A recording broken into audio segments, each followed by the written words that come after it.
Welcome to All Things Africa, the podcast. Listen in as Levy, Mike, and Linda discuss socio-political and economic current events and how they affect Africans worldwide.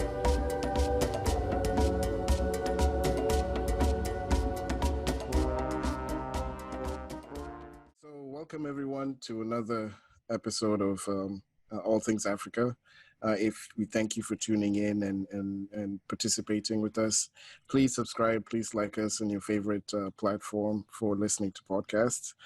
So today we're just going to be really focusing our discussion on matters at the intersection of education, technology, education policy, technology policy, and how that is interwoven to the incentives and outcomes in our education system, and then how those outcomes tie into our economies, especially in terms of our competitiveness. And last week, guys, we were talking about how, different education systems in Africa are really facing challenges from having to adjust to the changes in how instruction is given in these times of COVID. And one of the ways we close that discussion is just most universities in Africa have closed. Really, their strategy is to wait until the pandemic has slowed down or disappeared and then reopen classes, meaning it's a clear sign that they really weren't prepared or anywhere positioned to adjust to an online setting of instruction. But as the pandemic has shown, the future of education is online. So the big question here is this going to be a trigger? Is this going to be a sign for African institutions of higher education to try and pivot and invest in online education, not just in terms of technology, but also in terms of retraining their professors on how to teach online? And I'll just open up the floor to, so what do you people think? How do you think Africa is doing in this regard?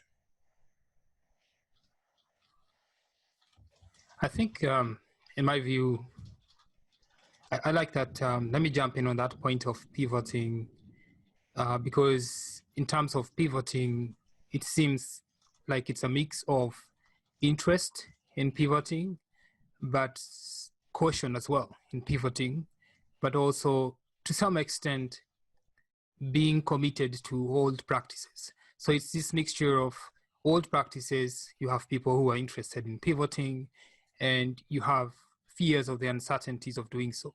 And so in terms of how they're doing, I wouldn't say that I've seen a clear message on what people really clearly want to do, but I think there's a certain population of universities that are clear that they're not ready to do the pivoting, especially to that point of education and technology, and bringing in technology.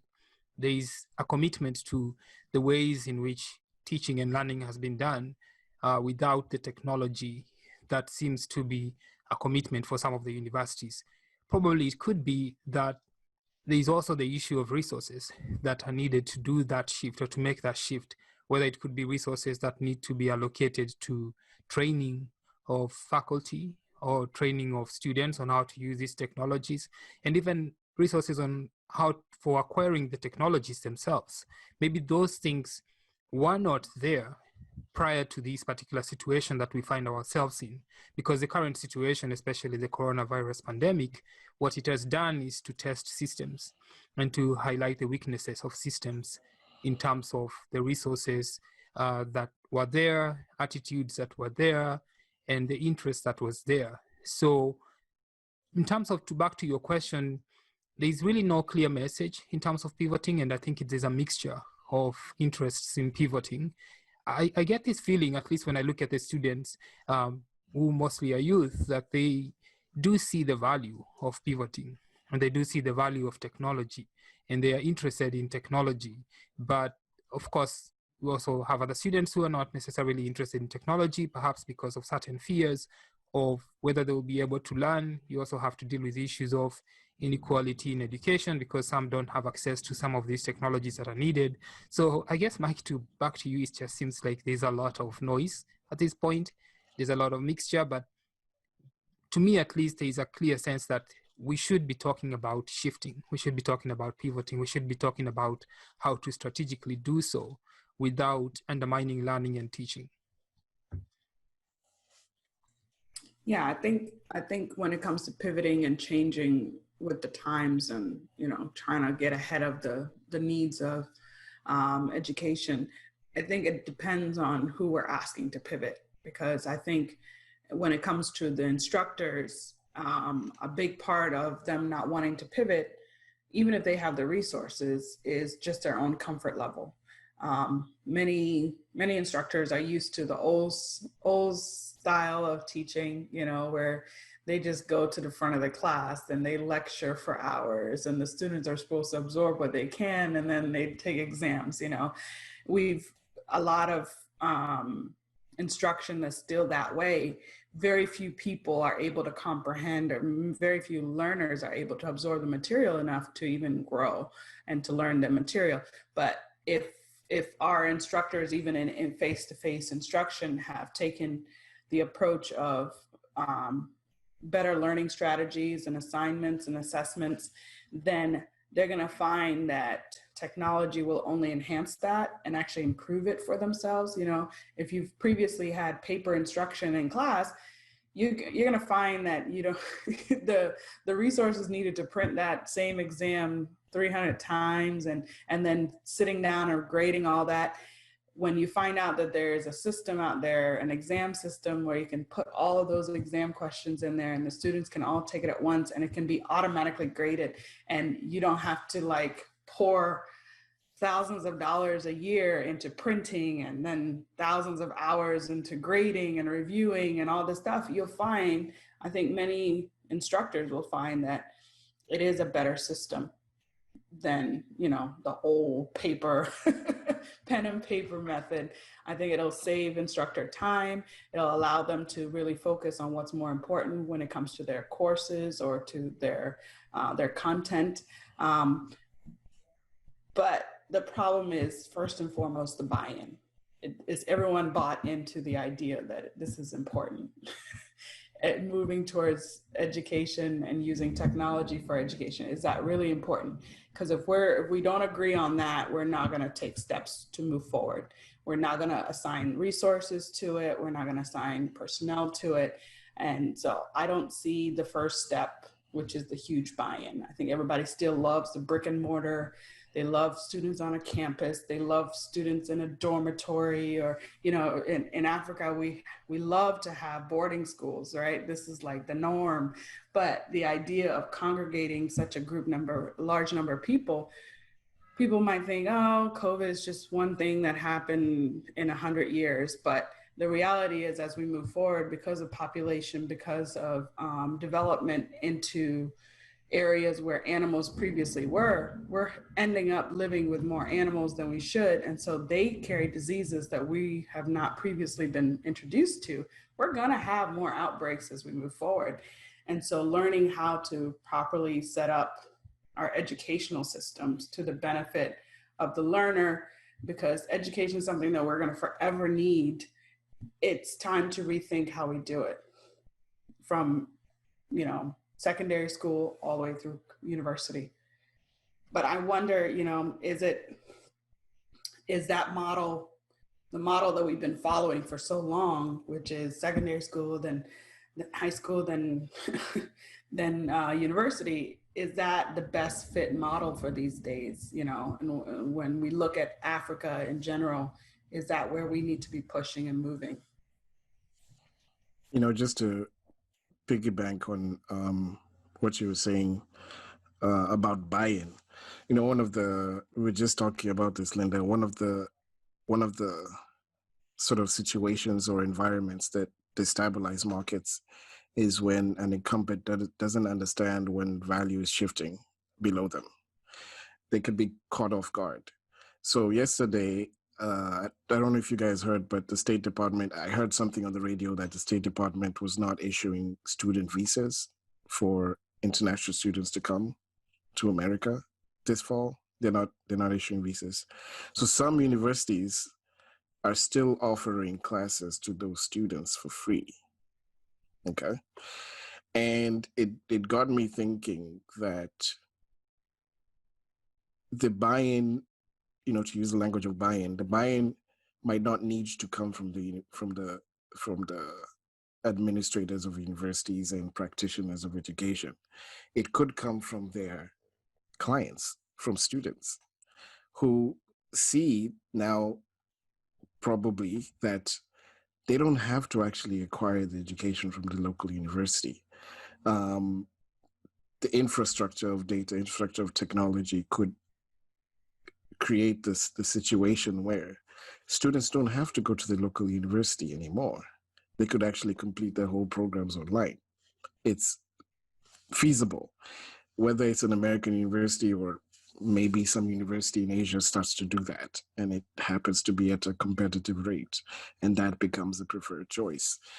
So, and how would you adjust to that if you were a university in Africa? Would you try and seek those partnerships such that students still come to university but are getting education maybe leveraged from abroad?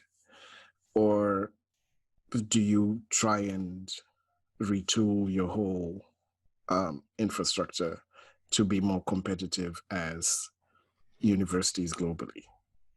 I think there's a place for partnerships. Of course, there are many ways that you could strategically approach this situation that you pointed out. If students are sort of become like what you just said, that buy-in doesn't have to come from the administration, buy-in could come from students. And I think what could happen in that case is that students are able to see that there is some value in learning from other ways, students themselves, like you said. So if you're a student, maybe the assumption has been that students are not able to assess what they need. I like the way you frame it. They are clients, and if they are clients, then they have a sense of what they need when it comes to learning, and they're able to sort of assess what value looks like when it comes to learning. And there are certain benefits that come from taking classes online. Like you say, it's feasible, it's cost effective, it's personalized. You can take it in ways that are suitable with your circumstances. And if that's the case, then you shift. So that's the first part. Now, if a university takes into consideration that there's a likelihood that the client has realized that they can actually get education in a more valuable way from another context, and they can do it online, and so they don't really have to go to the university to actually take these classes. So if you're a university and you're looking at this situation and you're wondering, to that question that you asked, how do you approach it? It could be a combination of retooling, retooling where you can. It could be that you have some weaknesses in some areas and you can't fill some gaps, so you have to partner in those places. It could be that there's some courses that students are able to find from other universities, and they find it more appealing to go to those universities, and you could partner with those universities to offer those kinds of courses. Perhaps, I think, Mike, maybe the question then is, what would be the limits to partnership, or what would be the challenges to partnership? If for example, let's take the context of, let's just take a context like Kenya, for example, or an African country. What would make partnership difficult for a university to partner with another one to make this shift? Like you say, like the value is shifting. So if value is shifting and you understand that and you think that partnership is a way to do it, there could be ways you could do it, and there could be ways that you could face challenges, right? What do you think? Yeah, absolutely. I think it comes down to leadership and what their long-term vision of what their university wants to look like. So even if you think about Kenya, we'd have to drill down a little bit further and then consider a university in a particular area of Kenya. Say if there's a university in Eldoret and they're trying to think about what does the future look like for them. Well, obviously the typical strategy is to leverage the strategic strengths of the area and use that as your have a core competence in those areas. So for example, if there's a lot of agricultural production in the town or city you're located in, you'd have a strong agricultural sciences program, for example. right? Mm-hmm. Mm-hmm. So that's something that's already done. Mm-hmm. But the question I would be thinking is, well, what are the things that leverage those sectors today? What is changing in those sectors globally that we would need to bring, like to make course offerings around that? If, for example, it's agriculture, how is technology affecting agriculture so that you still have a strong agricultural sciences program, but you're infusing it with the latest advances at the intersection of agriculture and technology? Yeah. So, but that will come down to um, um, what kind of partnerships they're able to develop, um, how much of their like Linda was saying, buy-in from the professors is there, because it's going to be a lot of work on the professor side as well to facilitate some of these things. What is the level of support from local governments as well? That also usually is a big subsidizing factor. So some of it is not really in their control, but a lot of it is in their reach to organize if they just have the strategic vision to do it. Especially if they can show a benefit to the general economy as well, because we have to remember that it is commonplace in Western economies for institutions of higher learning to be engines of innovation, ideas, analysis on how things can be done better in the economy or in socio-economic outcomes. So universities can take the same roles in Africa, but they have to have their finger on the pulse on various dimensions or factors that are changing society and be ahead of them before it's necessary for them to be ahead of them. So having thinking about these factors, which could sort of make a university feel like I could see a situation where university is thinking about what we are saying and saying, wow, this looks like a lot of work, right? This looks like it probably takes way too much to make this shift. So the argument that we made about value shifting, and some universities are shifting, and so you want to catch up and you want to make the shift. We've seen some universities actually make this shift in Kenya. Not all of them, but some make some of these shifts. And on the surface, it can look easy, but it can also look difficult. And even having this conversation makes it look a little bit challenging when you talk about issues to do with leadership, issues to do with technological resources, issues to do with support, and so forth. I wonder, where do you think a university can think of starting? If a university, let's say, hasn't made the shift, but buys into the idea that the shift is needed, hypothetically, you have professors who said, yes, let's make this shift. Where should university start? I wonder what do we think? Where would the university start if it was to make that shift? Well, I have a bias. As as an economist, I would say universities would have to start with partnership with the local leaders of business and corporations. I think that's where the partnerships should start. In other words, a symbiotic relationship between academia and the private sector needs to be localized members and agents of both, needs to be a bit stronger. I think because through that, some of the larger questions related to the global economy or the global reality can be addressed, because the agents, the leaders of markets in Africa have to think about global shifts, right? Have to think about how that could affect them. So if universities can be helping them think about challenges like that, then and transfer that into education outcomes, then you're automatically developing a workforce that's already thinking about global competition, or at least thinking about issues that will be of global consequence to and local consequence in terms of the health of the economy. So I think they start there, and then through that go international and build relationships with other universities, because there are also universities thinking about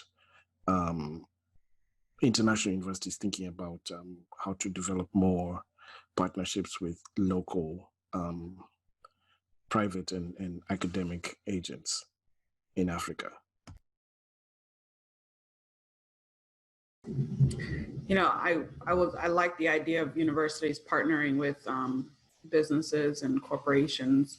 I think it makes sense when you're thinking about building the next workforce. And you know, a lot of programs come out of that. You know, a lot of business schools are connected to huge corporations that are funders and that end up taking those interns in and then immediately turn them around to be staff. And I think that is a great way to make sure that your students are employed when they're done with the program. I think that is also the mark of a good program, is that their students are able to get jobs and employment in the field immediately, which means that that program is very much up to date with the standards and the needs of that industry. When I think about Africa and African universities, this is where they can really leverage some strength, creating programs that make sense for the businesses and the industries that need to be grown within their country. In some small universities here in the US, oftentimes we see more of these types of programs properly done at the local like community college, which is really interesting to me that the bigger universities are not, they're not as strengths focused when it comes to building industry level jobs. That a lot of the community colleges, they end up taking the time to work with local industries and create a program that sets the standards and the skill set of their learners to be able to do those programs. And I think when I'm looking at Africa as being the future of employment for the world, we need people that are not just PhDs and master's level individuals, which are those types of degrees are geared more towards, you know, upper level leadership and management and things like that. But you need a good number of people that are also very handy, you know, being able to do construction or electrical work, engineering, the actual work of engineering, not the theory and the management of it. Creating a lot of tech companies are looking to invest in Africa as well. So getting coding programs and things like that is important. And I think African universities can reach out to bigger corporations such as Google or, you know, different groups that are going to be looking at Africa to build those programs and systems. And so leveraging that connection to build proper educational programs. So that does mean taking a shift a little bit away from like the full university style system of like master's programs and PhDs programs, and more focusing more on some of the skills that are actually needed for our economies. I wonder where, thanks for that point, Nina. I really like how you're thinking about the role that vocational programs can play in this discussion we are having on the shift, which Mike, you started by, I've been trying to see how what we are saying. Mike, you talked about these business partnerships, and if you partner with business, you have a strong ability to address challenges in these global shifts. But I think the discussion, how we had started, was to think about, in this context, Mike, if I'm not wrong, based on how you introduced it, was that in this context that we are today, universities are facing this challenge of thinking about this intersection between technology and education, right? In the sense that right now, universities have adopted to deal with this situation. As you pointed out, some universities have closed down, some are open, and some of them are looking at how to leverage technology to keep learning continuing and education continuing. And as all of us have put many ideas on the table, and I'm trying to grapple with, how does a shift look like? Like, for instance, if somebody's hearing us talking, I'm pretty sure someone else is also hearing the word shift a lot and wondering, what does it mean to shift? What does it mean for universities to shift in the current context? There's a shift that has occurred, right, temporarily, sort of, in the sense that universities have adopted technology a lot because of the current impetus or challenge that coronavirus has provided.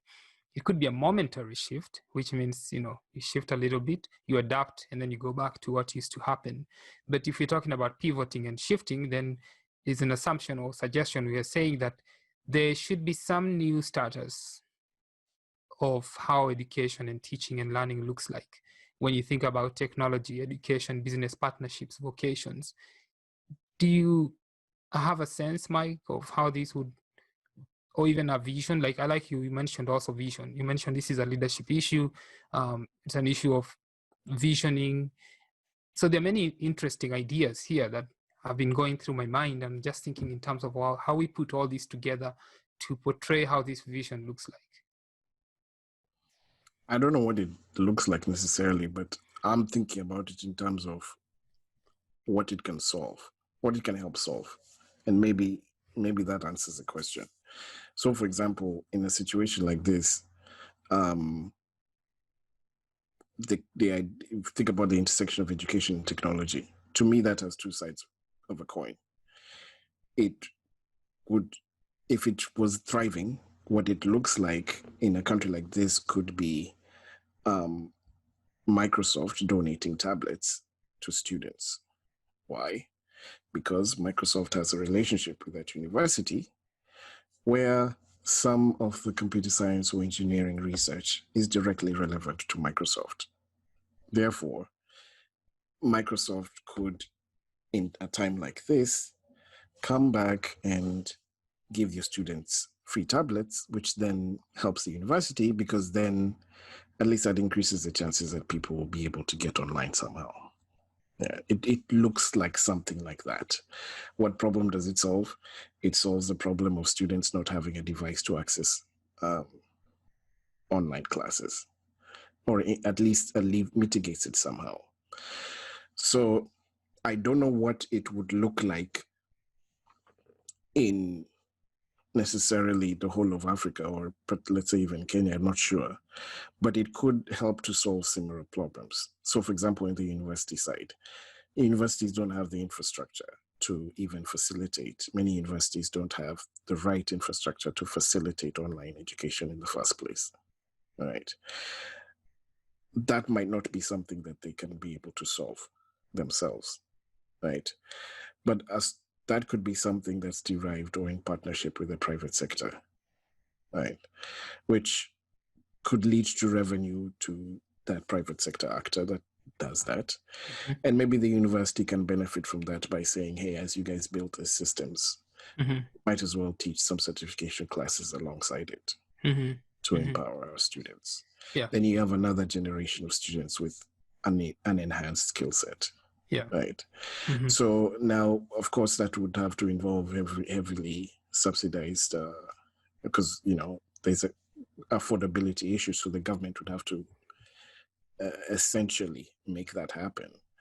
But there could be benefits to both parties, the university and, the private sector agent and the government, that would be worth it. Yeah, I like that way of thinking too, because then what we are saying is that if you make the assumption that a shift has to take place, or if a university accepts that value is shifting, and so we need to respond to this and shift, maybe a good starting point is understanding and accepting that there are certain challenges to tackle and certain problems to solve and certain issues to deal with. And so it's within this sort of framework that you're thinking about these partnerships with the private sector. Once you've sort of laid out the kinds of challenges you face, the kinds of needs and things you need to do to make the shift, because it's not magical, right? You don't sort of strike a wand and you've made the shift. You have to sort of grapple with what challenges you face, what problems you face, to be able to do the shift sustainably and to be able to do it in a way that doesn't, because, we also can't make the assumption that if you shift, things will be fine, because you could shift and things could actually really go down badly if you don't do it well. And so I like the way of thinking about what can it solve, what problems do we face, what do we tackle, and how do we do that. And so that example that you gave is very vivid, Ed, tech issues, partnership with Microsoft, and I could see other kinds of situations as well that can be dealt with here. And I think in the previous podcast, we talked a little bit about the other challenge, which is probably can sometimes seem invisible, but it's very important to take into consideration is at the very level of households, what households do, parents do to deal with shifts and how they can come on board. Because if you have a partial sort of group of people who are doing it, because we've talked a lot about professors and administration, but even at that level, there is that issue, like you said, do the children who are learning, do the learners have the technology? Do the learners have the internet access? You know, I saw this story the other day. I may be missing some details, but I will just remember the ones I can remember. I think the Kenyan government came to the realization that its attempts to move schools towards using technology is facing a lot of barriers and facing a lot of challenges. And so they've adopted another model to fill the gap, which is more like a community learning gap, where communities can help each other to fill the gaps to learn. And so it seems like there's, even in that sense, you're looking at a partnership between schools and community to figure out how to deal with the shift. And Linda talked a little bit about vocational programs, and I don't know, since Mike is talking about how we can fill the gap using these private sector partnerships and vocational programs, right, Linda? So I think there's a gap too we can fill there, right? Yeah, I think along the path of trying to envision what the future would look like and what it means to shift to a technology-centered education or education and technology for institutions, I think it's also important to look at what the workforce is also. It's a good opportunity since we're re-looking at the whole system, right? And how we design education, to look at where else we might have missed in the last few decades, or even in the next few decades, what is going to be a major need for African countries. And so that's what got me thinking about vocational programs, because we're having a large number of people moving to higher ed and trying to do, you know, the studious thing of becoming, you know, master's level and PhD level students in certain fields, which is great. But at the same time, if somebody with a master's or PhD was to start a company in a certain field, would they have the workforce within those countries to fulfill their companies or their needs, you know, the needs of that economy? And I think for that reason, we need to start thinking about developing the workforce in Africa. We do have the youngest population in the world, which means that we are going to be the future of work. And so if we're going to properly prepare those individuals for the workforce in the future, we need to start thinking strategically about what kind of education they need, and how technology can leverage some of that. You know, if you were saying to create a vocational program for people to become construction, you know, specialists or workers, then you could do the content that needs to be done online, you could do it online, but also have workshops throughout different parts of the city or the country for people to go in and to do some of their technical skills, you know, having that information kind of transfer. There's been programs in the US where they've done vocational training like that, where a good portion of it is blended. So you take your online videos, you know, the instructor goes into details of how to use a certain machinery or what to do or the process.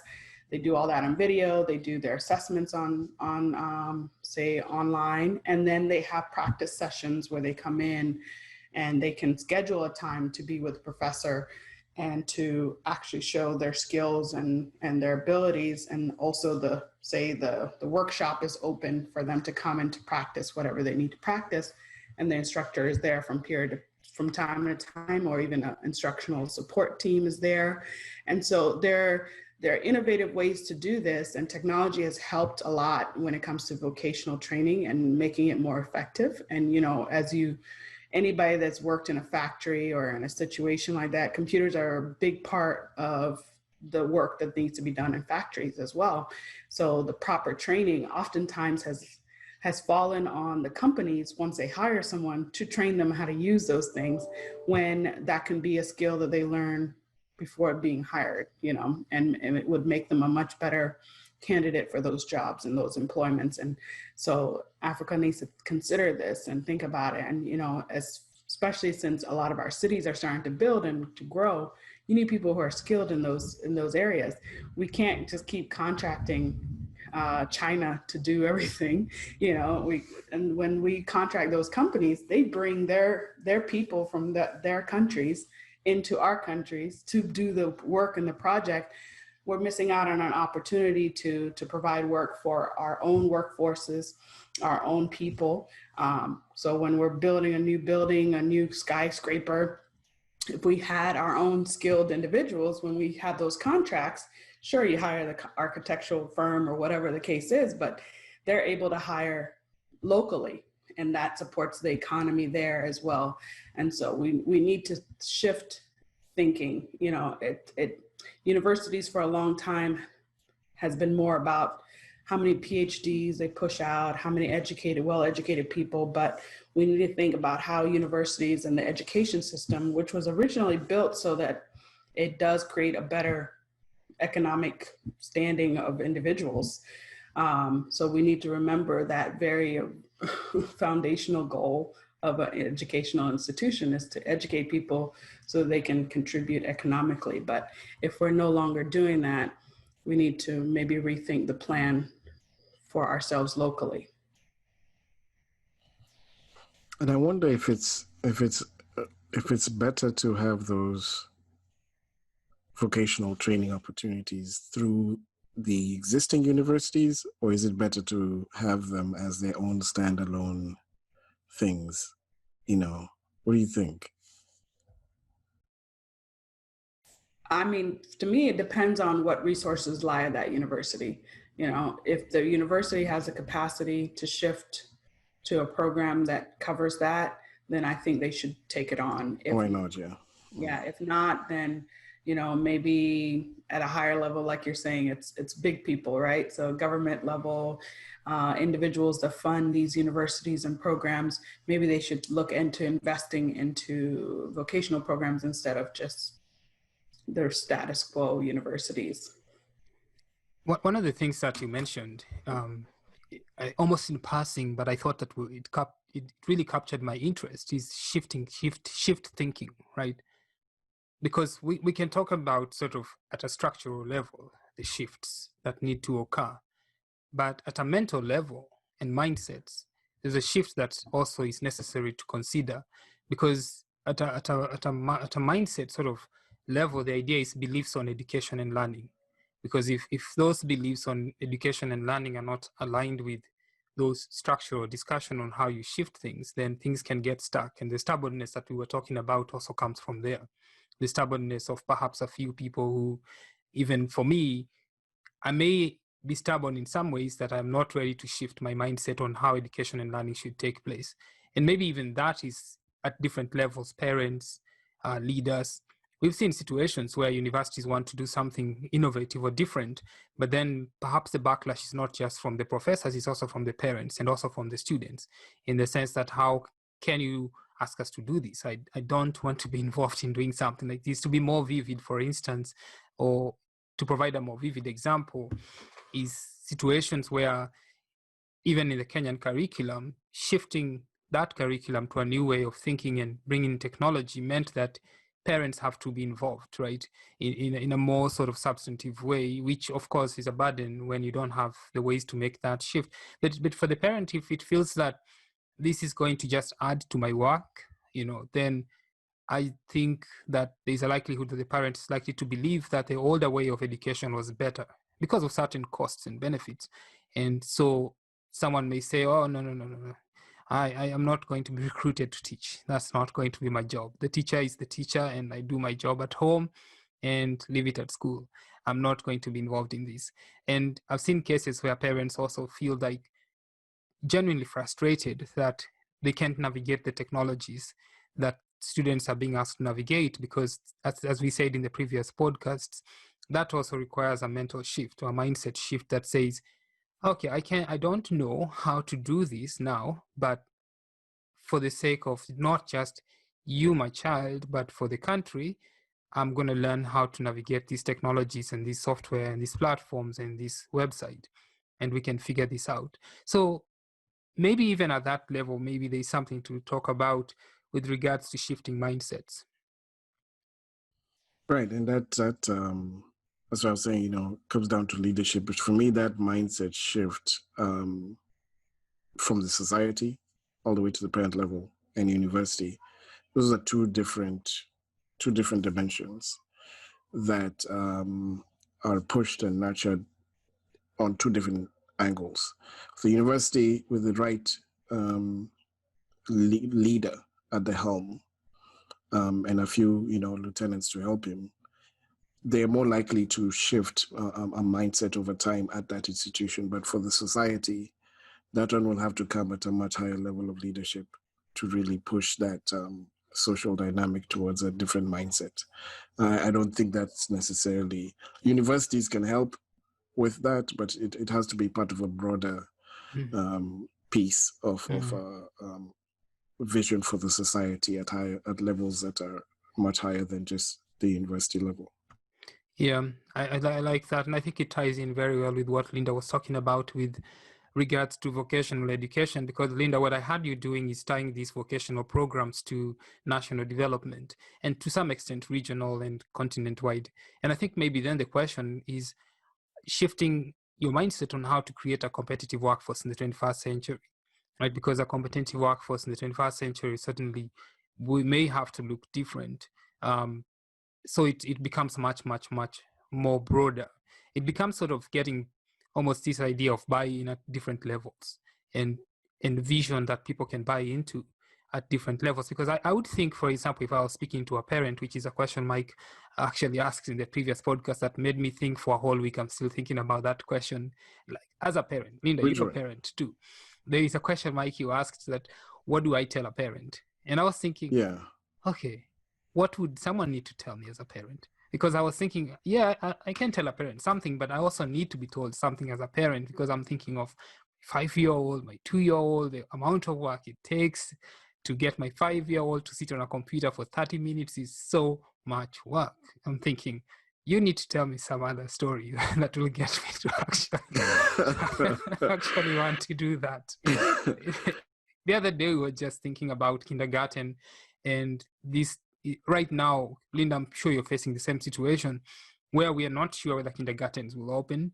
We work from home. Our kids are supposed to go to kindergarten, but we don't know where they're going to kindergarten. And yet they're supposed to further their learning at home. You're afraid your kid will fall back. You want to make sure your kid get the best education. You know you're not going to get 1 hour even in a day to sit on a computer fighting your kid to do their homework on a computer. And you're thinking, I need somebody to tell me something really compelling for why I should buy into this idea or not. And, I was thinking, when I thought of Mike's question in retrospect, I was like, maybe I could frame it as, maybe it's even an issue of framing. If you frame it to me and tell me that my son is going to fall behind and not compete in the 21st century workforce, I'm probably likely to go with your argument that I should do it, because I don't want my son or my sons to actually not compete in the 21st century workforce. In the sense, even the hesitance of getting my sons to use a tablet, I had to grow out of it, in the sense that, partly was it's going to spoil him or whatever, but the other hand was like, wait, this is the skill he needs today. He needs to know how to navigate a tablet without me. Because what if I'm teaching and I'm working? I don't have time to go and tell him this is how you switch on a tablet and how you do a tablet, because my job is at stake as well. So anyway, I think it's much broader, but it's also not only shifting mindsets, but also framing, but also thinking about what a parent is grappling with when you're thinking about shifting their mindset. And a professor is also grappling with their own things when you're thinking about shifting their mindset. Yeah. And I mean, that might, approaching the parent in this situation, you're working from the assumption that the parent cares about the child's well-being or their future well-being, right? And their future self and what opportunities are going to be open to them. And I think if our leadership in Africa or in specific countries care about where the direction of the country is going, where the direction of the people is going, what their future is going to look like, then they're going to take those necessary steps like you're talking about, you know, taking the painful step of teaching your child how to use the technology or even providing it to them. I think those institutions, those governments, those, you know, maybe even at the higher level, the continental level or regionally, they need to start looking and saying, listen, if we're going to really grow our nations, if I was a president and I'm working as hard as I can to improve the situation in my country, and I realize that one of the future needs is going to be a skilled workforce, and what we currently have in place is not going to provide that, then I'm going to take measures to make sure that that opportunity is provided, or start shifting things slowly, right? So you at least have a 10-year goal. A lot of people hear this information and think, oh, we got to do it like next year. Not necessarily, but you can start taking small steps towards, say, in a decade from now, you have 6 different types of vocational programs offered throughout the country. Or you can leverage even, you know, I think what's a strength that we're starting to see with the African Union leadership is opening up our borders, you know, for trade. Then open up our borders for education too. Open up our borders so that people can, if there's a great vocational program in the country near us, I can send my children there instead of needing to figure out and create a program within our country. Maybe our country, we can focus on a certain skill. Next country can focus on another skill. If we have our borders open to one another, then that means our educational systems are open to each other, which actually would create a much more competitive program, right? So then now I'm no longer just taking everybody in from my country because I just need to fulfill seats to be able to pay the tuition and get funds. But now I'll have a larger base of people who are applying to come to my program in my school. And so I can choose the very best and create a top program versus when I only had like 1,000 people within the country trying to come into my 2,000 seat program, right? So opening up those opportunities and those borders across the countries, I think will be a great strategy for a lot of the leaders. They don't have to do this by themselves. They can communicate with each other and say, hey, why don't we all jump in together, even regionally, within our region, let's figure out, okay, can you tackle this vocation? I'll tackle this vocation. And then we'll have all of our citizens kind of intermingle with each other and jump across programs, and then it'll benefit our region in general. So it's interesting you bring that up, Levy and Linda, and how you're talking through it, because I had thought about the same question a bit, and this is a reflection that I am not, like the way I thought about it is a reflection of how I'm not a parent. Because I was thinking about it in terms of my niece. Yeah, I said, I thought about it too. I said, what would I do with my niece? And if I was in Kenya, and I thought I would get a group of parents together, and then we would find a math, science, and whoever teacher in like Asia, in Singapore or something, like a badass math. I mean, excuse my language, but you know, and just tell them, hey, can you teach on such and such a day on the side, or put lessons or whatever on Zoom, or teach our kids, you know, for the next whatever months, right?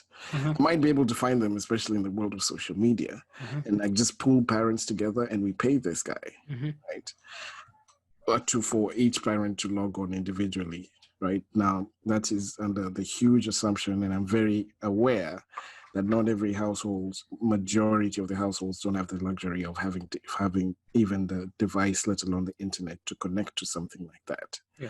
So, you know, that's a whole nother thing, but assuming it's possible, I never once thought of the challenge of keeping the child engaged while you work. I thought That's that our never number crossed one my concern. mind until you said it. I thought all you just need to do is look, get that dude in Hong Kong, right? And put it in front of the kid. You're done. At least your kid is learning something. But I do like your idea, actually. I really like that idea. It's making me feel like, oh man, yeah. Why don't you add someone else to watch them, actually, to make sure they sit there and they do their work? Then the package is complete, right, Linda? It's like, Yes. the other day I was talking to a parent. We were reminiscing on this challenge we face today. There's a very popular, I'm not going to name the app, in the US, online app for kids, guess for yourself. We don't want to say names. And we both bought it. I'm sure, Linda, you have it. I'm not going to say it, but I'm just going to let you guess about I'm pretty it. sure I have it. And all parents are getting into it because of this moment, right? The idea of training your kid or testing it out, or, teaching your kid how to get ready for this, or just, getting them out of your way, like, because you have work to do. And we were just thinking about how we've already subscribed for it for a year because it's discounted, and we were thinking, yeah, why not get a year? Don't get months. And yet the other day we were thinking, what were we thinking? They lied. This thing doesn't work. Like, he just wants to do it for 30 minutes in a It's day. not so intuitive. And exactly. It's not. It's really not. It's so much work. It requires the parent. You put your kid there and you're working. It's, Daddy, I can't figure this out. Can you show me how to do this? And you feel like snapping. You're like, oh. I'm so glad I'm not the only one.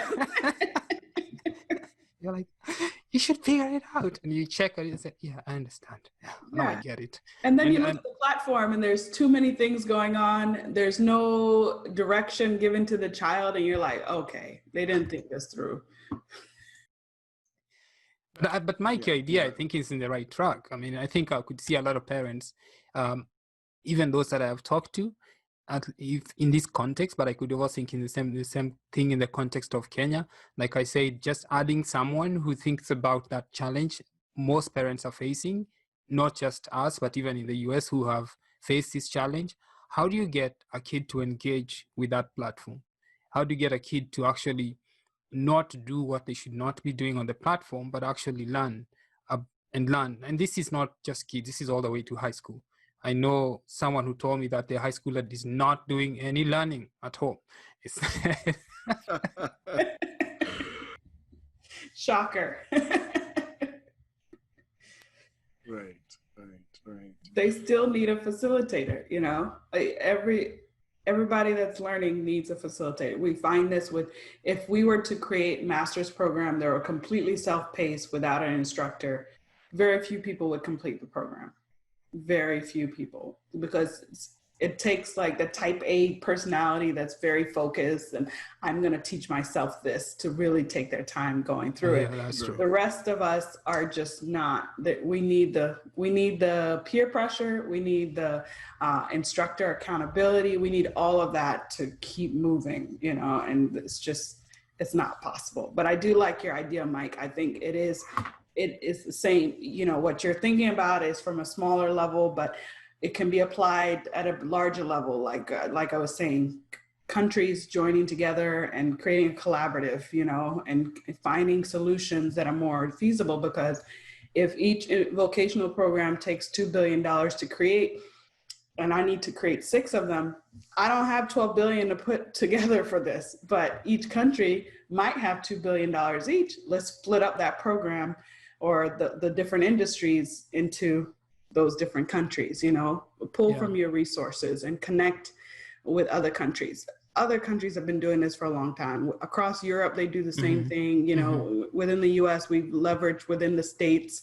And so this is how it works. You have to pull from your resources. You build programs slowly. It takes time, but it does require that vision up front and saying, yes, we are going to move towards this.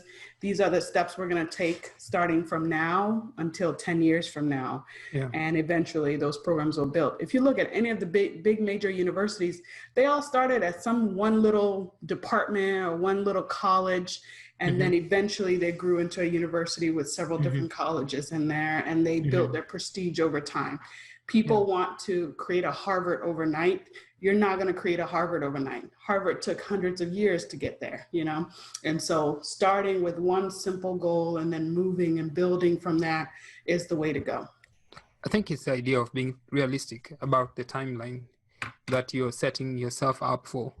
And even these instances that we're talking about with kids and parents struggling. And you know, Mike, I like your recognition that not all parents will have access to these technologies. And that's part of the frustration, because then as a parent, you have to figure out how you allocate your resources. The fact that we have these apps, it doesn't mean that every parent can actually buy them and get the kids even to learn in them. Because for us, I think to some extent, we are split between not being dragged into that hyper competition of getting all kids to be Einstein, but also making sure they don't fall behind, right? So that they don't, I don't want to see my kid in the future struggling to figure out how to turn a computer on how to navigate an app or how to turn that. That will frustrate him, will stress him out. He won't enjoy education, he won't enjoy learning. And so even now in the context of Africa, you have, you know, for certain reasons, parents who are getting their children these experiences right now as we talk, because they can, and because the schools the children go to can do it. But you have other children who are falling behind because that is not available for them. And so even in terms of thinking practically, I like these ideas of pooling resources at different levels, because even your idea, Linda, it's appealing at a community level. Like, how can a community think about that?